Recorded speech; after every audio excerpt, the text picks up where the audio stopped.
السلام عليكم ورحمة الله وبركاته. انا بقى جبت لكم الجبنه اهي بعد ما نشفت. بصوا جميله ازاي، شفتوا الجمال، شفتوا الحلاوه، شفتوا بتقطع ازاي، شفتوا الجبنه حلاوتها وايه وطعمها بقى روعه. طعمها ايه جميل قوي، احلى من ما تجيبيها من السوبر ماركت ولا حاجه ابدا. حاجه بقى انت عاملاها بايدك كده، جبنه تلاجة، عايزه تحديها زي ما انت عايزاها عدبه اعمليها، عايزاها كريمه اعمليها، كل حاجه في ايدك. ايه رأيك؟ بتاع كيلو جبنة اهو ولا ايه؟ يعمل قد ايه ده؟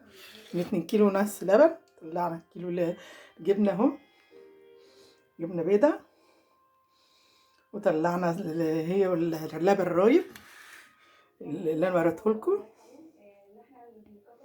وكمان المية بقى اللي نزلت من الجبنة، السائل اللي نزل من اللبن الجبنة هحطه فيها، هحط الجبنة فيه، هحط الجبنة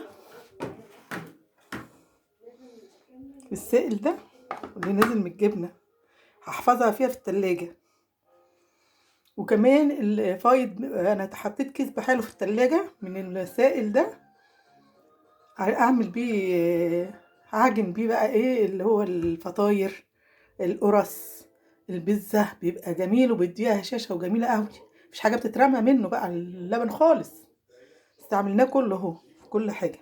وغير الكريمة القشطة اللي طلعناها الطبق اللي انا وريتهولكوا، وبالهنا والشفا. كل حاجة بتعمليها بايدك تبقى حلوة وجميلة. يلا بالهنا والشفا. السلام عليكم ورحمة الله وبركاته.